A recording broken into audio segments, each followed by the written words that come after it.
Thank you, Mr. Chairman. I appreciate it.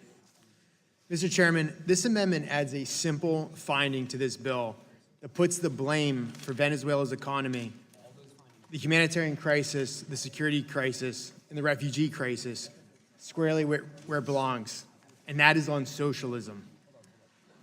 It states that the crisis is the direct result of years of socialist policies implemented by the regimes of Hugo Chavez and Nicolas Maduro.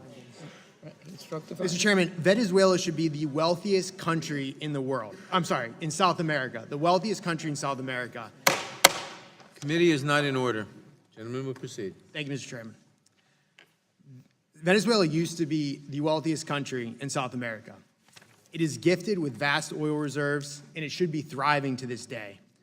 Yet it is currently experiencing, according to the New York Times, the worst economic collapse outside of war in the last half-century. Venezuelans are experiencing shortages of food, medicine, and simple commodities. Inflation is set to reach 10 million% this year. Just think about that, 10 million% in inflation. A tenth of the population, again, 1/10 of the population, has fled the country due to the crisis and the collapse of the government.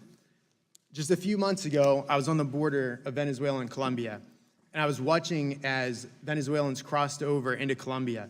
It was heartbreaking, to say the least.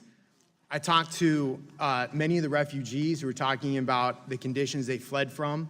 I heard stories of physicians carrying out surgeries with smartphone lights because the power was going out during the middle of surgeries. I was talking to individuals who said there were folks dying because they couldn't get simple penicillin.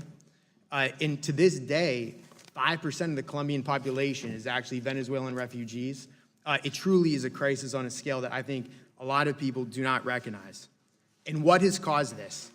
Well, according to the New York Times, economists attribute the collapse to poor government, corruption, and the misguided socialist policies of Nicolas Maduro and before him, Hugo Chavez. All was well in Venezuela until the United States started exporting natural gas, which dropped the price of the commodity crude oil and exposed flaws in the communist and socialist economy that Maduro had in place. So it's been proven over and over and over again that socialism leads to ruinous results. I urge my colleagues to call the Venezuelan crisis for what it is, the results of unfettered socialist policies. I would urge my colleagues to support this amendment. Thank you, Mr. Chairman.